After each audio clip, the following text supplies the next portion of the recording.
everybody. Good morning. Greg. Hello. How y'all doing? Excellent. Y'all doing good? Yeah. Busy Y'all week? doing good. I went to the cottage this week. Oh, I could have used a couple days at the cottage. Well, actually, I left Wednesday night and came back Friday morning. So It's a nice little mini escape. boy, and a lot of it was in the hot tub. Oh, It nice. was. So Yeah. I had a good week. You That's guys have a good. good week? Yeah. Yeah. Yep. Betsy and Greg, do you have any Jewish roots? That's our question of the week. Not that I found, and I doubt it. Yeah. Not Based on that what you I have found and you doubt it. Based Yeah. on what I know about my family. So Yeah. Huh. And I don't have any in either my adoptive or biological family, unless it's super, super way back. Right, yeah, and that was a lot of this discussion Mhm. in the chat, in the information that in the talk and the G2G Mhm. post. Mhm. But the question of the week: do you have any Jewish roots? And one of the answers was really good answers, just like nearly everybody does. If you go back far enough, true. technically. Yes. Yeah, I mean, if you think biblically and go back far enough, technically we all have. That's right. Well, you know what? I've got an interesting. My first year of teaching, there was this one English teacher, and she was a bit odd. And she said that one of her gifts was that she could identify which one of the 12 tribes of Israel you were descended from, because she assumed that everyone was descended from there. And that's fun. And she gave me a name, and okay. That's okay. That's cool. And we also want to send out all sorts of good thoughts for all of the innocents who are caught in the conflicts around the world right now. The innocents are the ones who suffer the most, and we hope that resolutions come to any and all the conflicts in the world right now, and our hearts go out to everybody who's suffering. So with that, let's check this out. Let's go to this tab. All right. So I went through and I read through all of them. It was like 6 pages of answers. So I'm going to go through some of them. Interestingly, even though I'm about as Anglo-Saxon Scottish as they come, my mitochondrial DNA is Ashkenazi Jewish.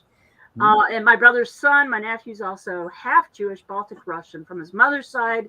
And his maternal descent classifies him as full Jewish. My goddaughter, whose mother is a diehard Episcopalian, converted to Judaism and is on the women's council at her synagogue. That's cool. So it's a very interesting world. That's interesting. I've got, let's see, I'm going to do this a little strangely today.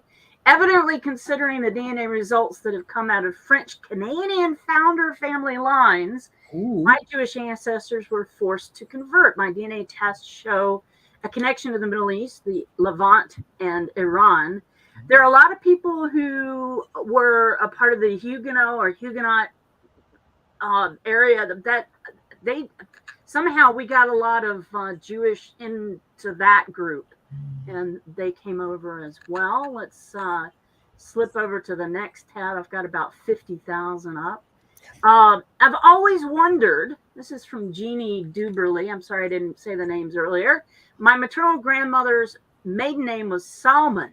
If she had been born in Canada, I would have wondered about First Nations roots.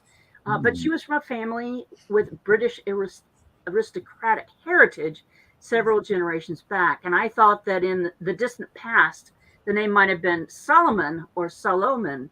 And what's really fun about this question is, I wasn't planning on commenting, but I saw the surname you mentioned. Here we are going again with that WikiTree connecting. We got to connect some stuff. I saw the surname you mentioned. I'm curious how common that last name is, as my paternal grandfather's mother's last name was Salmon. That was a little bit of an AJ Jacobs connection there. My paternal grandfather's mother's last name is Salmon. And in other words, it's also spelled Salmon, O-N. Perhaps we're distantly related. Okay, so then we get into this discussion. We're going to find out. What we want to know is, are Jeannie and L. Schaefer, are they related? That's the whole WikiTree connecting thing. I love that. and let's see. Apparently, I do have Jewish ancestors, although pretty far back. This is from Virginia Peterson. And she's got Coriel, and she's a part of the YDNA project. She's got people that she manages in there. They were French Huguenots. So, hello, let's look at that again. I'm going to jump over here, go to sure do. 100%. My father's family came from Rondo, Russia, and his mother's family came from Minsk. My mother's family came from Moscow, Poland, and her family came from Russia as well. Epstein, Pikodzinski, Grossman, Kunt, Weinstein. There you go. That was Nice. Epstein. Or Epstein, I guess, because you pronounce the last letter. Yeah. Let's see. Let's jump on over. Let's share this tab. From Sandy Cooper. Wow, I never expected this. I found 2 15th great grandmothers connecting me to Jewish roots. Oh, that's fun. Far back. That's pretty far back. Wow. All right, so let's check out the next one. Jessie Gleason says, I do. My second great-grands were from Poland, Bavaria, Prussia, Germany. Depends on the census response and the time, I'm assuming. Her name was From Bertha. His was Joseph Feebleman, spells it this way. He married Alice Bloom. So that's fun. St. Louis, Missouri. Nice. Let's go here. I am 100% Russian or Jewish. I don't know why I said Russian. Because Russia's right under there. Exactly. I'm 100% Jewish. Andrea James. My family came to the U.S. in the late 1890s and early 1900s from Russia, Ukraine, and Romania. And don't forget to upvote these great answers, people. Upvote them. Give them some love. Let's go on over here. Let's see. Yes. This from Jean Gore. My paternal grandmother is one of 9 children born to Jewish parents from Gizvarda, Hungary. They came to America in 1885. 3 of the children were born in Hungary and the other 6 in New York. Taylors by trade. Sherman was changed to Sherman was changed to Sherman after they came to America. Gold is one of her 6. And okay, she was born in born in, how do you say that? Come on, Greg. What country is it from? Yeah. Ujeli is how I guess I would initially guess. Ujeli? Like, I don't know. Yes, so Hungary, maybe? Hungary. Oh. Looking at that, Hungary? I don't know. Okay, so that was fun. Yes, my husband is 100% Jewish from Kathy Webster. It's fascinating. She said that she found DNA stories on Ancestry. He originates from one region, but is where your family lives today covers like the whole map. He has 150,000 matches. Sheesh. Wow. That's a lot of matches. So compared to mine, it originates in 7 different regions with 1,800 matches in the U.S. Let's see. And that is the question of the week. Kind of zoom through those because we've got a lot of stuff to cover today. So that's the question of the week. A lot of proud people showing their heritage. Had one little discussion about the fact that we aren't Jews, we're Hebrews. Someone was pointing out that we're using the incorrect word. We're not Jews, we're Hebrews. True. And there was some interesting discussion going on about the biblical definition of Hebrews and which lines and the sons of Jacob and David. And it was fascinating. Kind of like what you were saying, Greg. Right, yeah. A teacher who could tell you about the all the tribes of Israel. So there we go. So, bouncing on over to Miss Betsy. To me or to Greg? Or the profile. Greg, sorry. That's okay. Well, this is the first time the 3 of us have been together like in all of October. I know. Yeah. Missed you guys. Yeah. So it's nice to be back together, all 3 of us. Yes. But I'm wearing my Oktoberfest orange pumpkin-y Halloween type colors because the profiles of the week are: which Stephen King actor are you most closely connected to? Since Halloween is Halloween like Tuesday? Yes. Yeah, it's coming up. Yeah. I go for my flu shot on Tuesday, so if I turn into a werewolf. There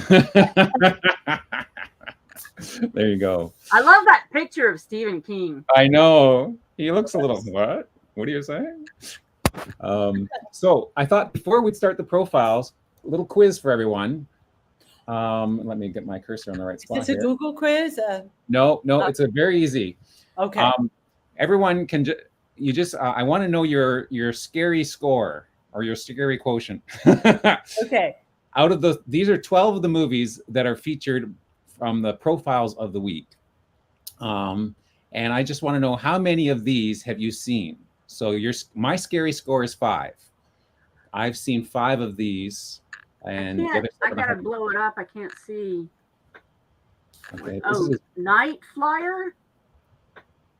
There we go. So we got Dolores Claiborne, Misery, Carrie, The Stand, which I think was actually a mini-series, The Night Flyer, The Shawshank Redemption, Pet Sematary. Why is that a scary movie? Yeah. Well, they're a Stephen King movie. So I get the category was Stephen King. I didn't know that was a Stephen King movie. That's a good movie. Which one? Shawshank. Shawshank. Yeah, I think, was that a short story? A couple of these were short stories turned into movies. I'm not sure if that one was a short story or not. Pet Sematary, Green Mile, Creep Show, which I'm not sure, I guess that was a movie as well. The Shining, Mr. Harrigan's Phone, which is one I'd never even heard of before, or The Tommyknockers. So, what's your scary score? Okay, Christine's 0. Christine has a very low scare quotient. For me. 5 for you, Mags. 2 for you. Yep. And I would never, ever go see Pet Sematary. That is the only book in my life that I ever had to put down. You know what? Julie was the same way. She read one of his. Was it The Stand? She read. There was one of his that she really liked because he does characters so well. And so then she started on, and I think it was Pet Sematary, and she said, "No, this is just too creepy," and she swore off horror from there on. 8. Someone's got an 8. Wow, Terry. It works. That's incredible. 9. Murray's got a 9. Wow, that's impressive. Yeah, I've got 5. And actually, I'm surprised that I have 5 because I'm not a fan of horror, the horror genre at all. I don't read horror books, and I don't usually like horror stories. But now some of the ones I've seen are more mystery or drama than actual pure horror. So, and Stephen King does do one of my favorite books in the world is a Stephen King book called The Talisman.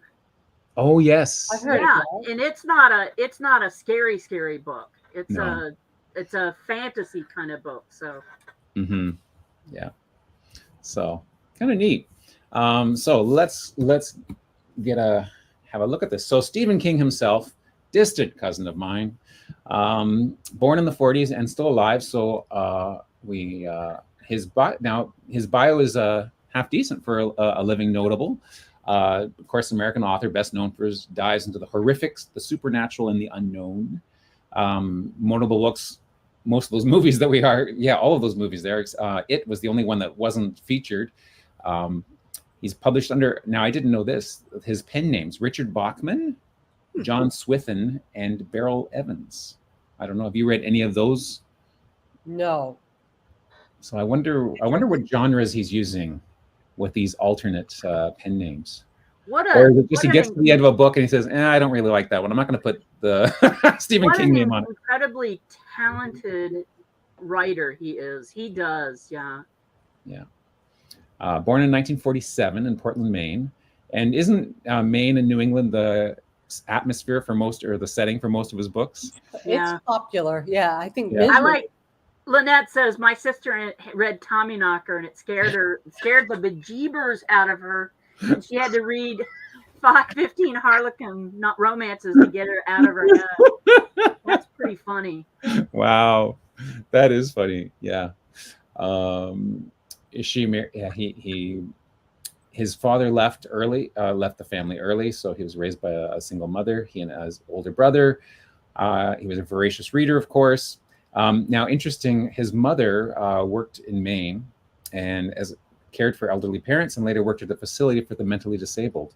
So I wonder if that featured into some of his writing, knowing, dealing with having that familiarity. He probably heard some of his mom's stories, Yeah. and that helped inform him how to build some of the characters, maybe. Exactly, yeah.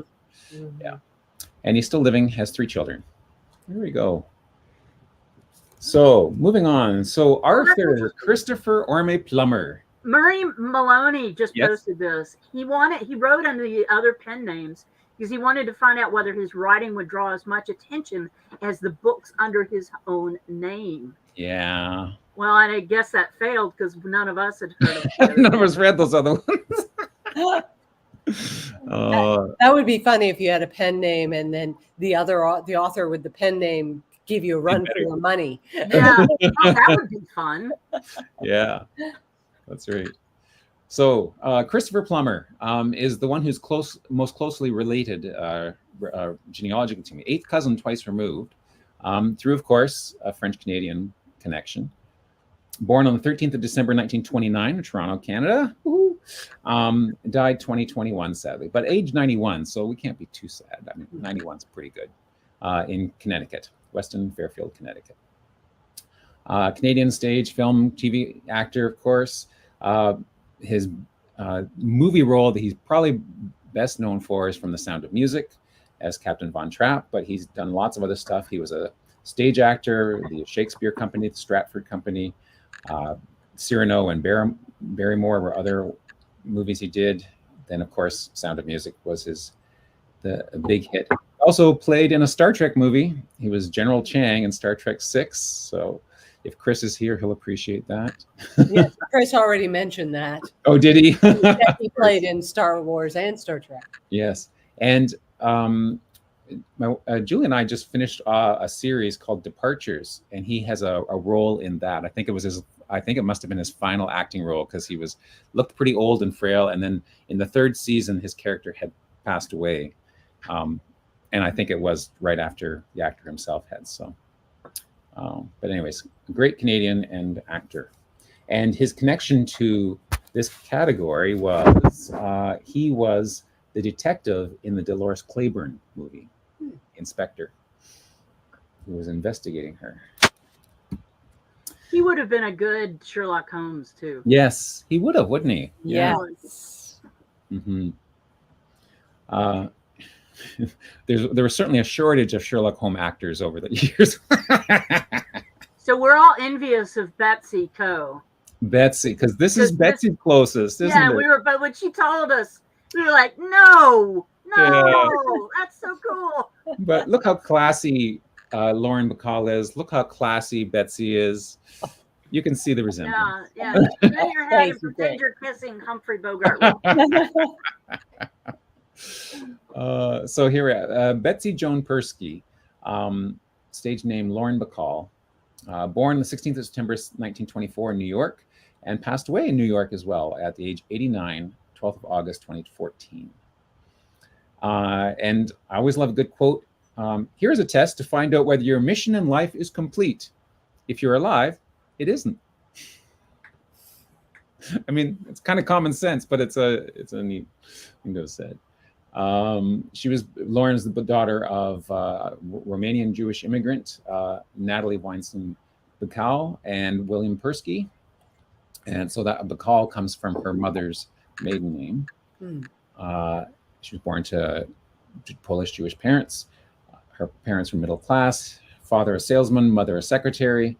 Though they got divorced when she was 5. She originally wanted to be a dancer, but then switched to acting.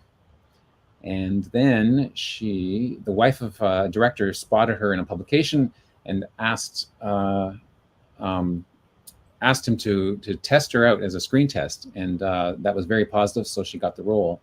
And she met her future husband, Bogart, at a film. And she starred opposite him when she was only 19 years old. And then that started the greatest love stories of all time in Hollywood, according to this. Bogey and Bacall. And it goes on. The profile is very well done. Talks all about her life and her films, her many films. and so on. And the category, actually interesting, one of her last things was she was part of an anime.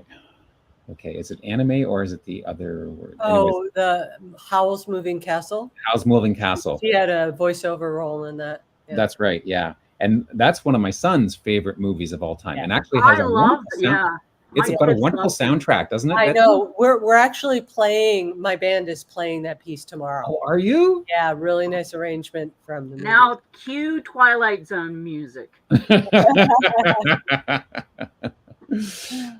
Yeah, so that's neat. And her role, her connection to this is that she was in, was it Misery? Yeah, Misery.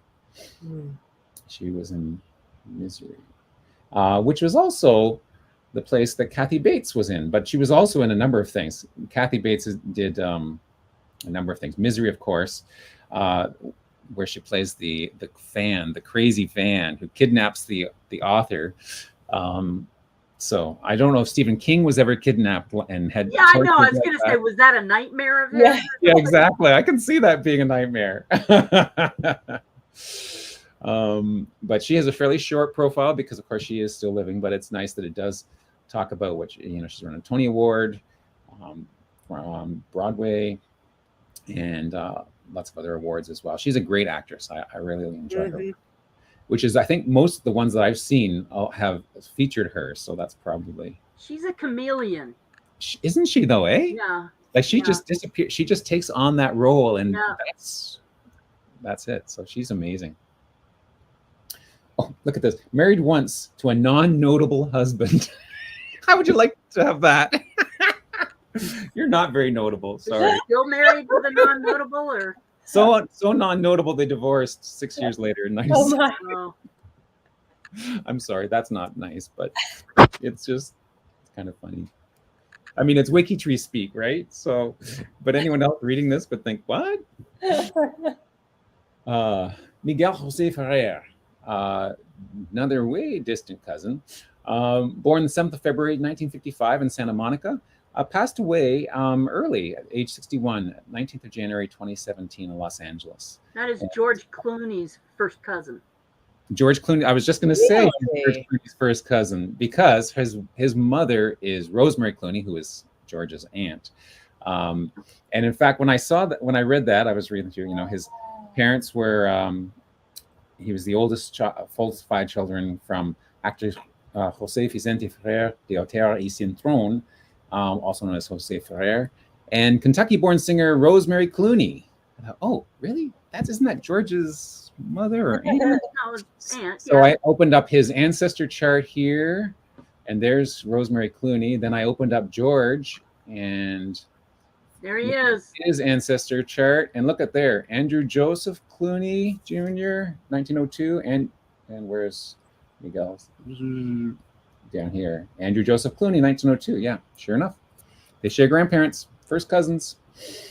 So that's kind of cool. Yes. Sorry, I got you off track. No, I was going to talk. I already had the George Clooney. I was going to make that connection if you hadn't already jumped.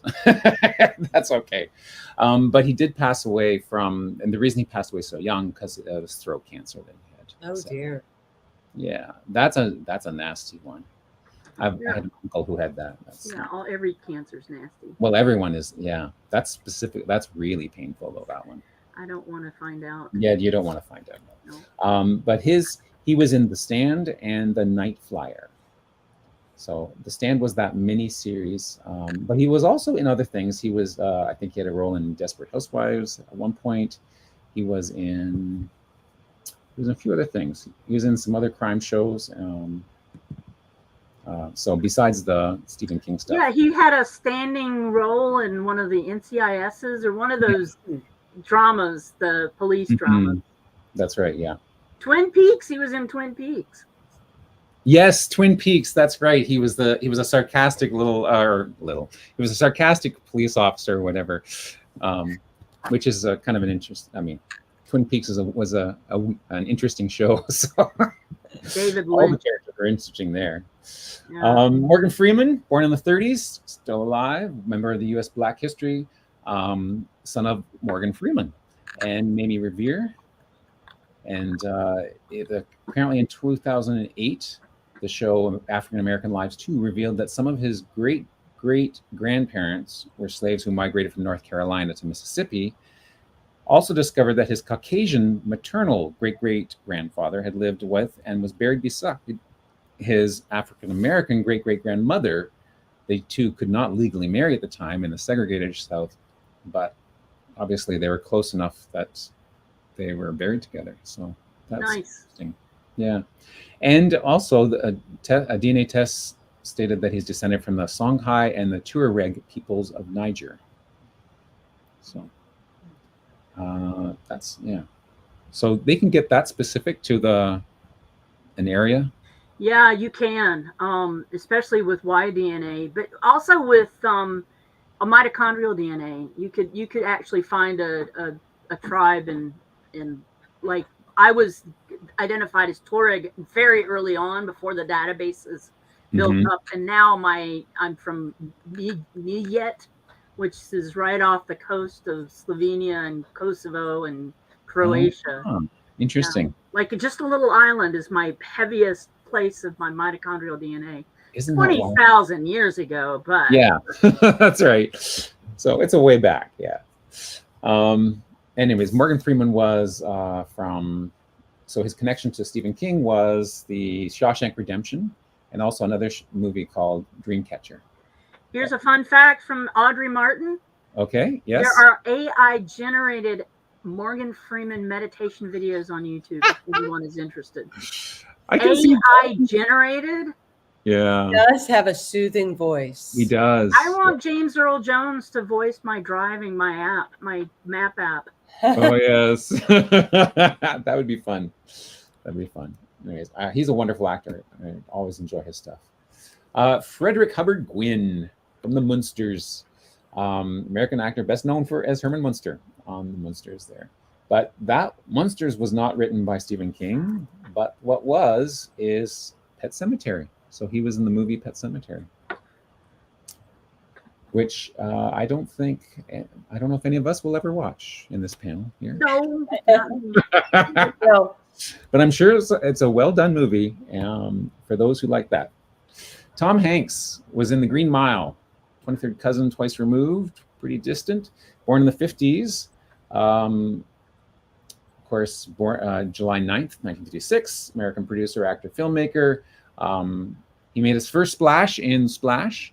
And then he starred in other movies, Big, Punchline, Philadelphia, Forrest Gump, of course, Apollo 13, and so on. So it's The Green Mile that he's known for, or that gets him into this category for this week. And of course, Castaway. Did I tell you the one time I saw Castaway was when our family, we went on a holiday. We'd had a secondhand motorhome when the kids were young. And we took a trip to Newfoundland. And so to get to Newfoundland in a motorhome, you have to take a ferry. So the ferry from Nova Scotia, from Cape Breton to, there's two routes. We took the longer route across, and that 13-hour route, one of the movies they showed while we were on the ferry in the middle of the Atlantic Ocean was Castaway. I was going to ask if you were on an Australian flight. No, we weren't on a plane. No. So I guess it was one step removed, but it was still, we were on a long voyage. Someone did not think that through. So yeah, I thought that's a poor choice for this type of travel. Anyway. Everett Eugene Gruntz was born on the 18th of June, 1914 in Owatonna, Steele, Minnesota, and passed away at the age of 84 on the 24th of August, 1998 in Mount Kisco, Westchester, New York. But he is more commonly known as E.G. Marshall. And the profile doesn't ever say why he changed his name from Gruntz to Marshall, but the Wikipedia article says that he used Marshall as his stage name. And now I was guessing that he went from E.G. because he used E for Everett and G for Gene from Eugene. Mm-hmm. But apparently in interviews, he just said as E.G. stands for everybody's guess. if we look in his ancestors, we could see if there's any Marshalls that show up here, any clue to where he picked Marshall from, but can't see anything, right? No. Weird. Maybe he watched Gunsmoke. No, that was after him. Yeah. So, but anyways, he did lots of stuff. Probably one of his early ones that he was most known for is 12 Angry Men. He was, I think the Wikipedia article said juror number 4, which doesn't necessarily mean anything, but he was very analytical apparently in going through the evidence or whatever.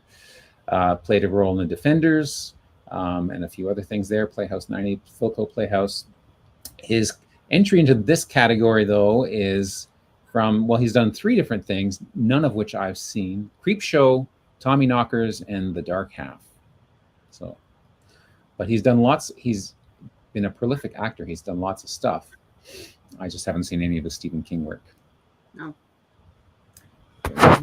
So as Greg moves on to this next one, we note that Greg is the most connected to Jack Nicholson.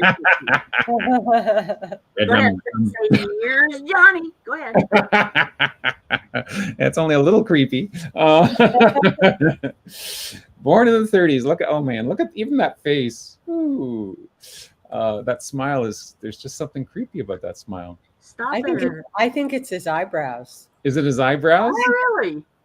That's interesting. I don't know. But he does have an unusual face. Yeah. He has a face that you would think somebody had done a caricature of already. And his face is a caricature. Yes, that's in right. motion. Mm-hmm. 12 Academy Award nominations make him the most nominated male actor in the Academy's history. That's interesting. Widely regarded as one of the greatest actors of all time. He certainly is a great actor. There's no denying that. Born in 1937. One Flew Over the Cuckoo's Nest, of course, is one of his greatest. As Good as It Gets. You Can't Handle the Truth, right? One of only 3 male actors to win 3 Academy Awards, and one of only 2 actors to be nominated for an Academy Award for acting in films made in every decade from the 60s to the 2000s. That's a pretty cool stat. Some people peak and then you don't hear from them again or whatever. Yeah. But he just keeps on working. Of course, The Shining, and from Stanley Kubrick, based on the Stephen King novel. And talks about some children, some unacknowledged children. That's interesting. Threw that into the profile. And then, of course, a link to the obit of his partner. So there we go. Jack Nicholson. Sissy Spacek. My closest. Is your closest. She must have Appalachia roots. She does, I believe. Let me look real quick. She's my closest. Okay, Kathy Bates was my closest by connection. But Sissy Spacek is, I don't claim that. Sissy is my 7th cousin once removed. Neat. She is, it doesn't say where she's from, but let me look at my... Well, her parents are both from Texas, or were born in Texas. A lot of Texas there. She is, she's connected to my Frank family from Lawrence County, South Carolina. Yeah. Now, Texas is not part of Appalachia, right? No, but there was a big, and Lawrence isn't a part of Appalachia. Oh. But there was a migration pattern because the land went to normally the oldest child. And so the younger children would pack up and move. A big swath of my family went to Louisiana and to Texas. And so that makes a lot of sense to me. It does, eh? Yeah. Interesting. Going back, Czech Republic, Germany, Moravia, Austria. Well, and the Franks. Yeah, that makes a lot of sense. Yeah. Okay. Cool. It's always interesting to look through the ancestry, the lineage. That's very cool. Yeah, but don't tell us what movie she was in, because if you say the word, all I can see is that final scene. Yes. And I mean, really, you say her name, and it's synonymous with the scary. movie. When you say Sissy Spacek, I think of Loretta Lynn. Do you? I Oh, do. Coal Miner's Daughter. Yeah, Coal Miner's Daughter. Well, that's a much nicer. Yeah.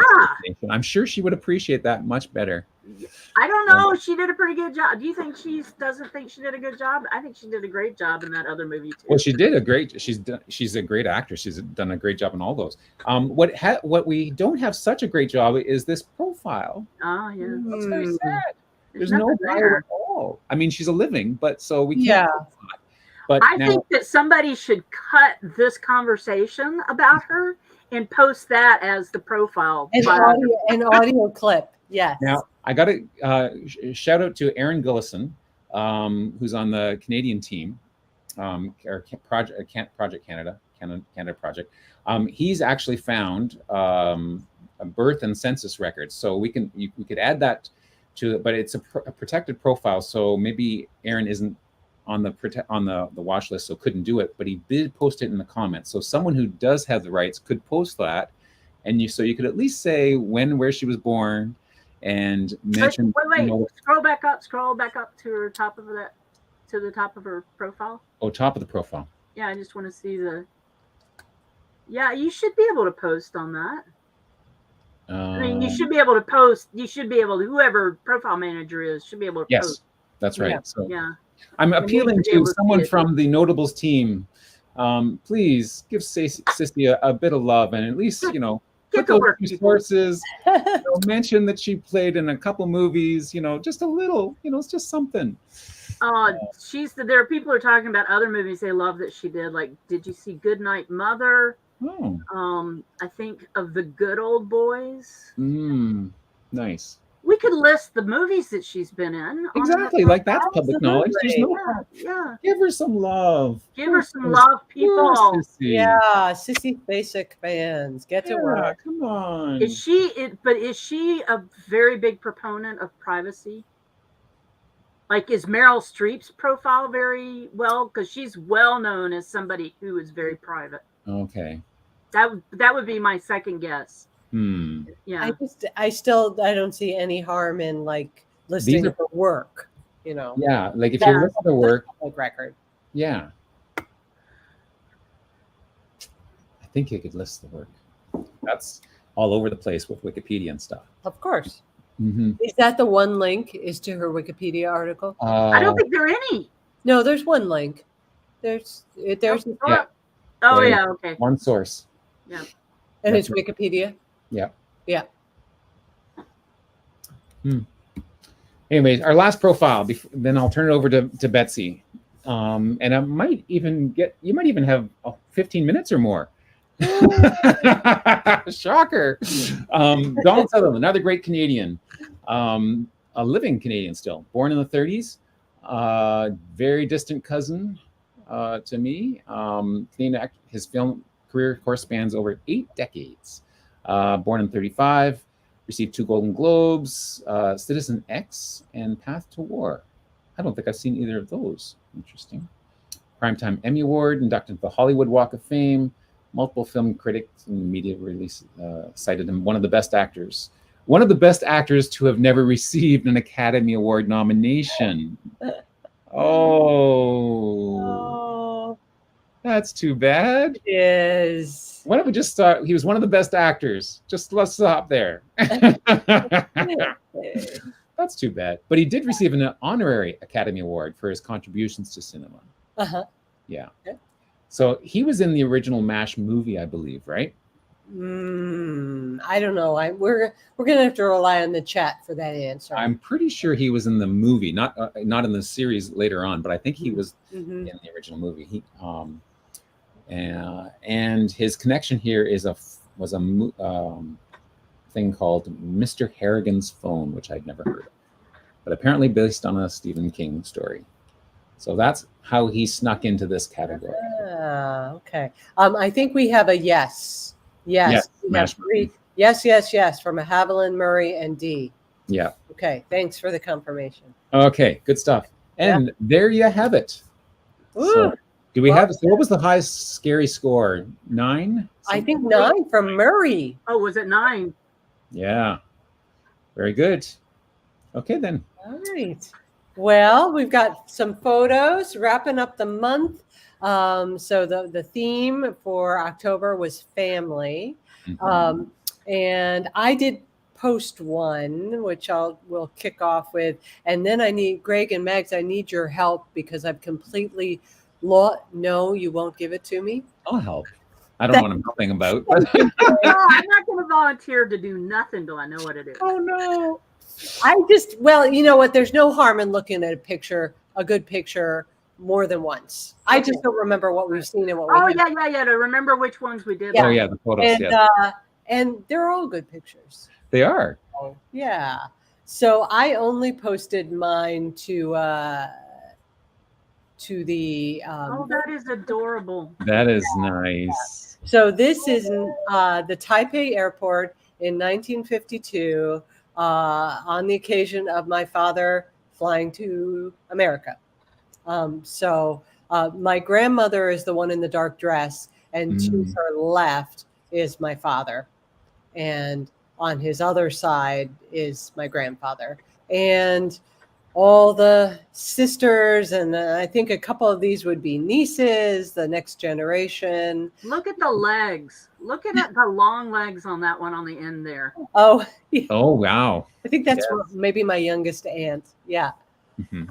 And there are other pictures from that afternoon at the airport. I think they brought the hymnals and they were singing and they were praying, and he was the first one to go to the United States. So was the black a mourning thing?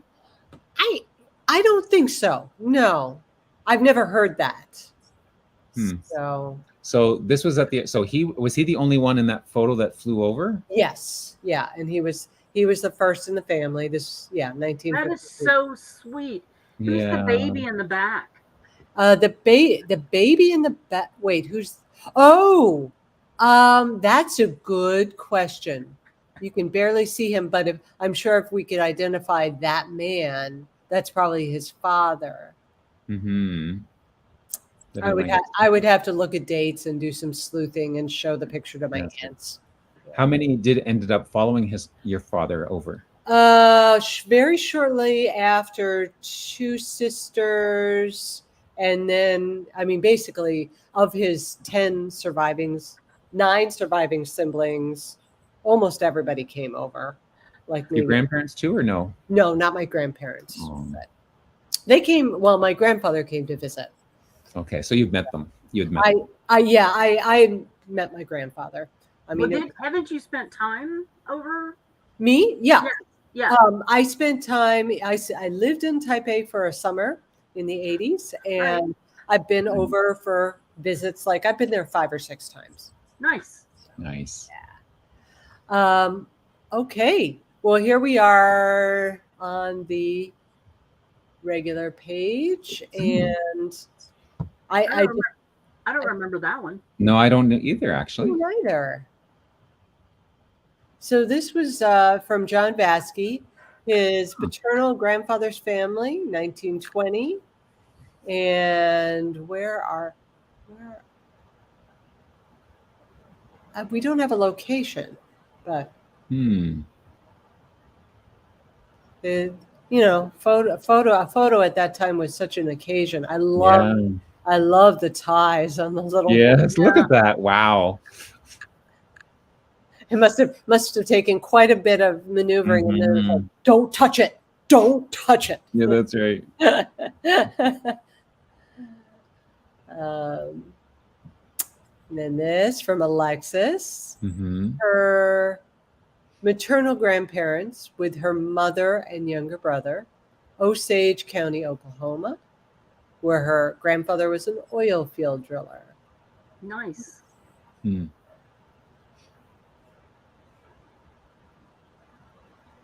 And then this one, Pat Miller, her great-granduncle's family.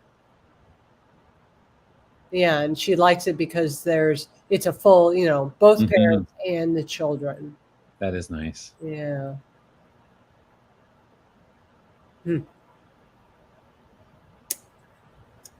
I do remember we looked at this. This was the Peacock family reunion, but what a large crowd. That is. Wow. Approximately 70 people attended the event. And this is from M. Ross. Mm. Oh, Vicky's collage. Oh, yes. Of treasures from Nice. her great-great-grandmother. I think Vicky's in the chat today. Mm-hmm. That's adorable. I know. That's sweet. Rhonda Schneringer? Schneringer? Mm-hmm. And Max, can you ID the car? Well, I was looking at the license plate. Is that North Carolina? North Dakota. North Dakota. Oh, that's a D. Yeah. Okay. I can't see much of the car really to identify it. Yeah. But it's got interesting headlights. Mm-hmm. The headlights are pretty unique, eh? They're aerodynamic, and that's an unusual thing. So right. Yeah, and look at over the left shoulder, the shot behind, vulcanizing tires. You don't see that word very often anymore. No. Right. Does that mean they heated them up? I'm being funny. Yeah. Kelly Tires. Yeah. Yep. And then there's a bike shop next to that. No, I think that says tire shop because it's R-E. Yeah, I think. No, but in between their heads. Yeah, I see. Oh, I think okay. I make out IRE. Mm-hmm. Yeah. Yeah, Victor is agreeing with me about the car. He says it has neat fenders too. Mm-hmm. Interesting. And a beautiful family. Dan Gately, wife and newborn daughter. Oh, you know what? Scroll back up. Back up. That V above the license plate. Yep. That might be a ration sticker for the World War II. Oh, you're talking about have different stickers on their license plate or above it or on their car, so they'd know which day they could go to the gas station, and so people could keep track of that. Oh, really? It might be. I'm just throwing that out. You're talking about this that I'm circling? Yeah. That's interesting. It looks like it's built part of the car, metalwork to me, but no, I don't see that. It looks like a badge that's sticking up from the license plate. Mm-hmm. Yeah. Well, might be wrong, might be right. Mm-hmm. The date's 42. Yeah, dates for yeah. Could be a ration thing. Mm-hmm. Interesting. You have to have a mustache and a hat to be in this band. Yeah. Look at that. We're in that group of hunters. Yep. This is Roger Stong's great-grandfather Matthias and his 7 brothers. Wow. 1900. Kunersdorf. On a hunting trip. Did they all come back from the hunting trip? I hope so. And this Matthias is the leftmost standing man. So the leftmost tallest standing fella. Yes, true.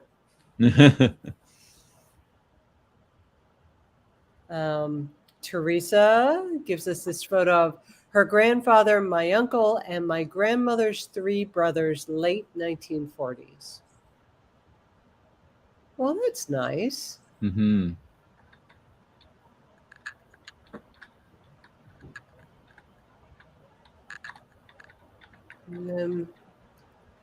I think you guys looked at this last week. Yeah, I think we looked at Yokes. Right? Yeah. A celebration. I remember her comment at the beginning that she'd already posted it, but then it was more appropriate for this one, so she reposted it. Yeah. Yeah. Her great-granduncle Casper being employed, having a 25-year celebration working for the railroad company.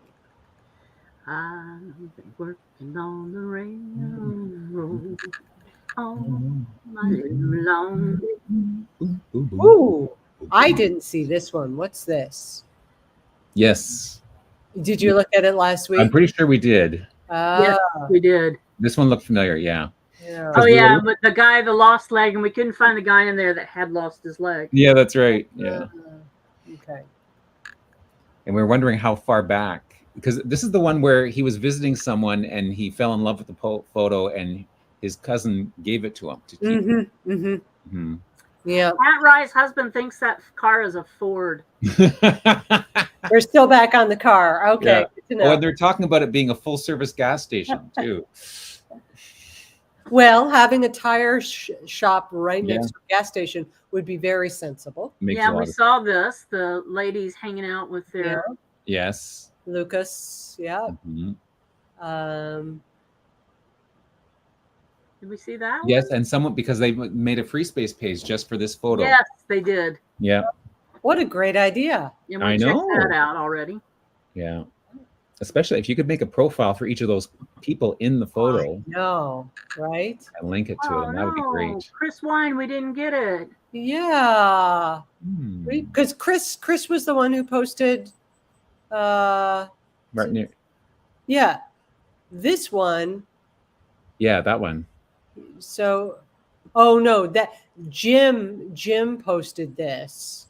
Oh, right, because Chris had said he was having trouble, and so Jim found it for him. Maybe Chris has the same issue I have with trying to post photos. Yeah. Yeah.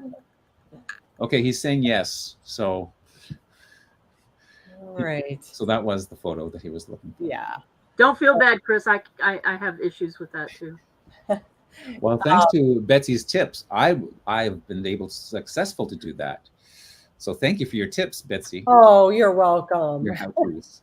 And let me just warm everybody up for November.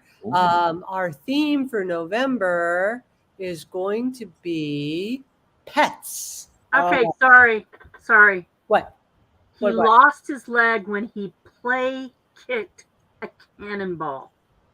No. Oh, that would be terrible. That's what he says. Oh dear. Ouch. That's very sad. Yeah. Oh my. But sorry, I didn't mean to derail you. Yeah, that's a you were moving on. That's a bummer. So in November we can do the pets, but next week we won't be here, will we? Right. Why won't we be here? Well, there's something going on next week. Something big going on next weekend. The WikiTree, we'll all be at the WikiTree Symposium, enjoying our second full day of wonderful speakers. It actually starts 5:00 Eastern time on Thursday, November 2nd. And there's several hours on Thursday night, all round the clock on Friday, and then Saturday. Yep. And then Sunday we have WikiTree Day. Sunday is WikiTree Day when we celebrate our 15th birthday. So yes. So it's going to be a great time. And there's a Discord watch party or a hangout on Wednesday. So lots going on. Exactly. So we won't be here next week, but starting on November. We'll be all over the channels somewhere. Yeah, we'll be on. November 11th, we'll start looking at photos. So on pets. So let's see. Okay. I have a special photo because that's Armistice Day. Yes. Oh, okay. Remembrance Day in Canada. Yeah. I have a photo of my grandfather on November the 11th, 1918 in Dampierre, France. Wow. I don't think I've seen that. Have you? You haven't shared it before? No. I have no idea. Okay. All right. Well, looking forward to that. Did you have a tip? A tip. So, in honor of Hacktoberfest, this month we've been sharing tips from you all, crowdsourced tips. So we had some really great ones. I can't remember. David Randall gave us one, Sally Kimball, M. Cole. And so David Draper says, when greeting new ones to WikiTree who say they're looking for an ancestor, he tries to greet them armed with information and prepared to impress them about what WikiTree might offer. And of course, we all know how to search for people on WikiTree on the homepage.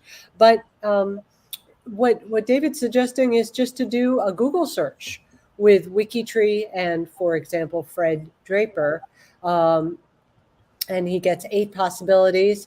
And it's, sometimes just a different visual presentation will have things that leap out at you in the way that they might not in a format that we're used to. So I think it's a good idea to do both. Then he goes ahead, clicks on the profile, sees if he's that person's cousin. David has sent me a message that have how we're related. He tries to find them on Family Source and Find a Grave, and then he's ready to answer and boggle their mind. So nice. Thanks for that, David. And then lastly, I have 7 October ancestors to celebrate. Wow. So I guess we better get going with that. So first one is M. Ross. I'm going over. So M. Ross, October 1st is the birthday of both her father, Anthony, and her grandfather, Leonard. So, and I think she did include photos. I'm making you all seasick. I'm sorry. That's okay. Anthony came to Canada. Woohoo. Did he? He did. He died in Oakville. I spoke in Oakville this week. Look at that. Good. Maybe some of his relatives were there. Well, anyway, I love this the profile picture. Oh, look at that. Yeah, I know. I'm gonna pull up the images. Ooh. They're really nice. So this is M's father and uncle. Gorgeous picture. Oh, that's amazing. Yeah. In North Wales. Yep.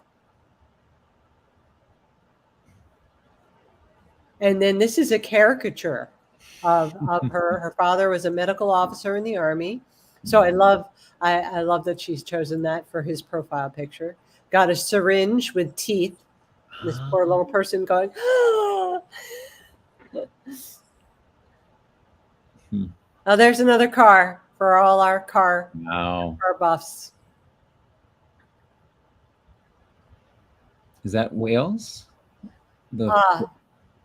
And let's see, possibly taken during honeymoon 1952 Scotland is what it says. So. When I first saw it, it reminded me of the countryside and All Creatures Great and Small. So. Oh, well, isn't it Scotland? That was Scotland, yeah. Yeah. You said his family's from Wales, so I thought, well, maybe. Oh, yeah. But that makes sense. Yeah. Mm-hmm. Maybe one of these is M. I'm not sure. Mm-hmm.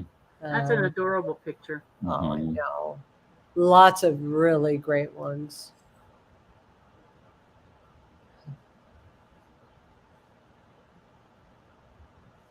Nice. So nice.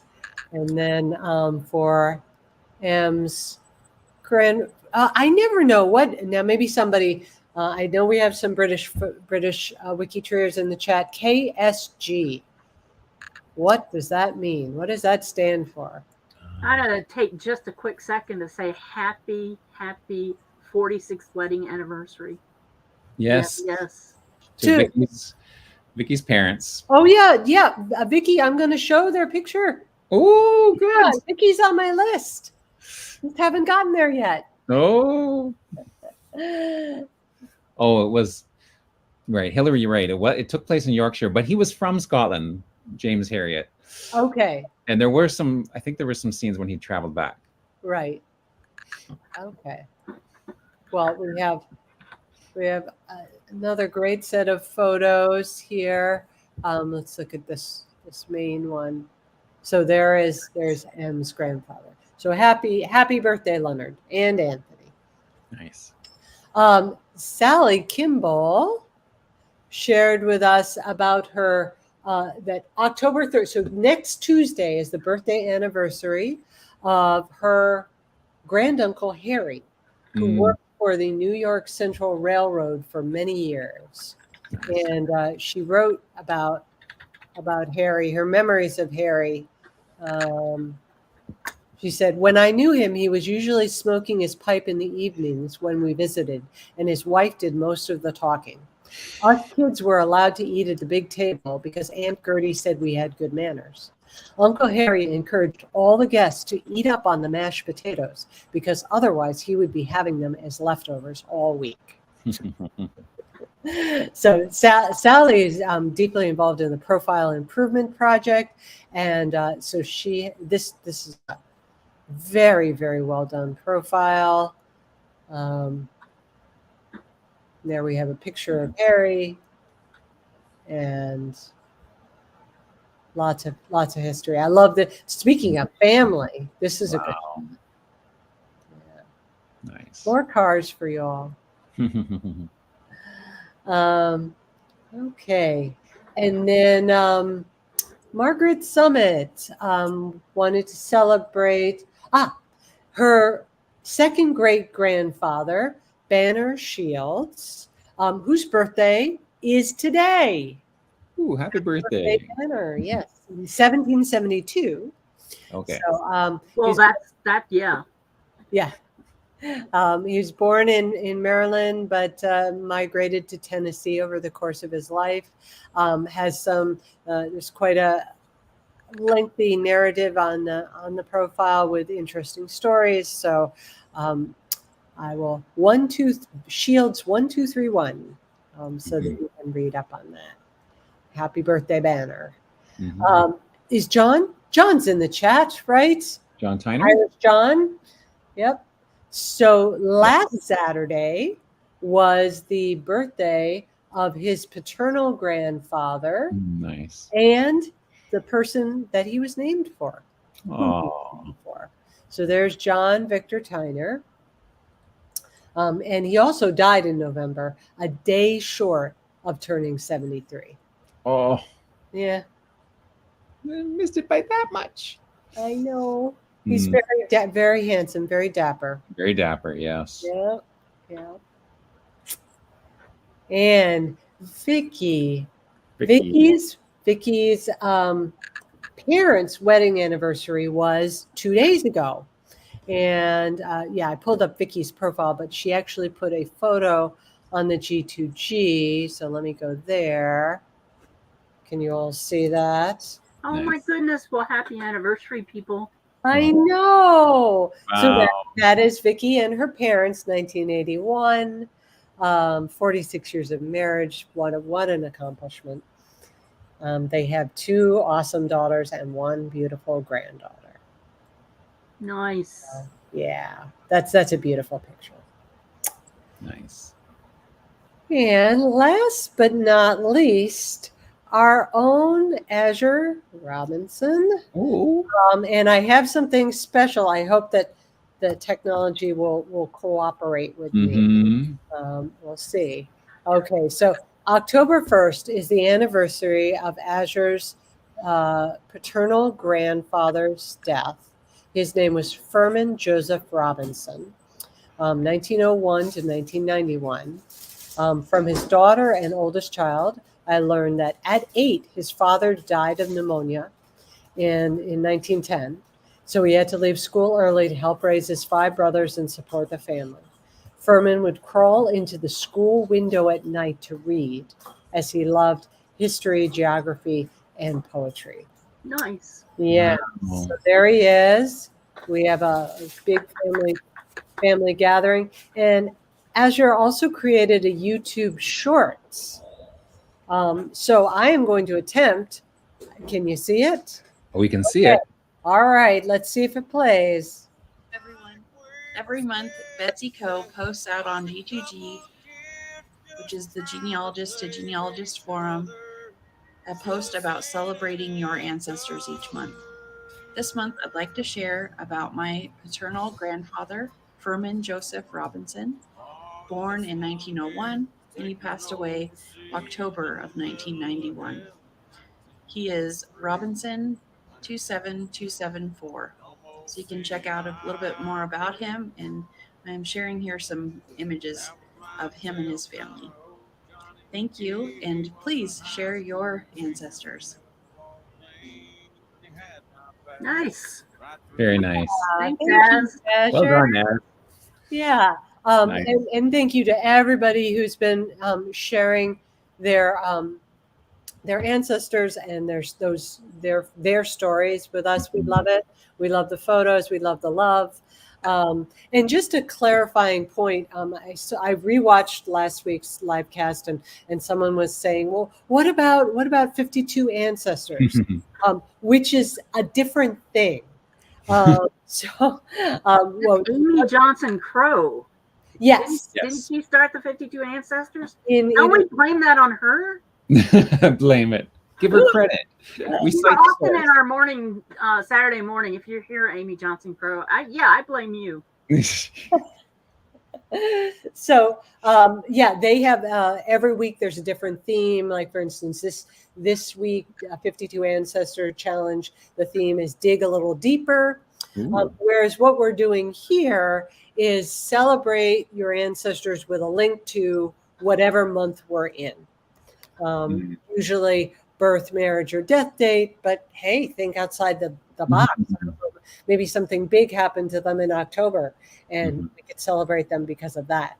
So just to clarify on that. So when we return on November 11th, we'll be celebrating your ancestors with a link to November. Yeah. Excellent. Yeah. Do you have a tip today? The tip was what I shared from David Draper.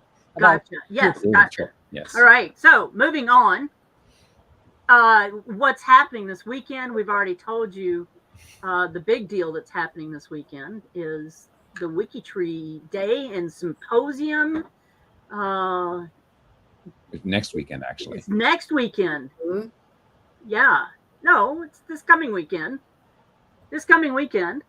Oh, okay. I guess it depends on what you mean by. Yeah, but next weekend in October. Where are the questions for November? What's happening? Oh. Yeah. All right. So we'll move right on. We've got social media stuff. So if you want to post some social media information for us, do so. You've got Heart is our one name study. As really? Just for you, Mags. That's the one place study.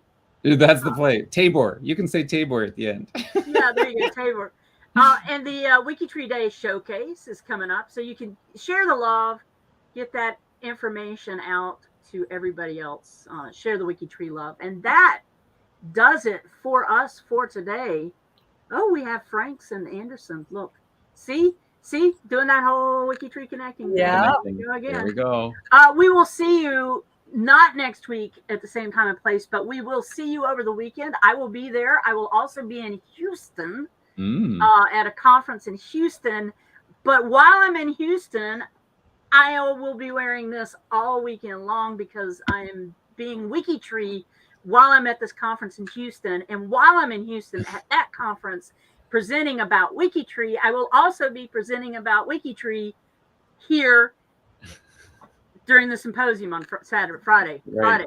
Friday. So we will see you soon. We'll see you. That's right. Yeah. Thanks, everyone. Great week. Bye.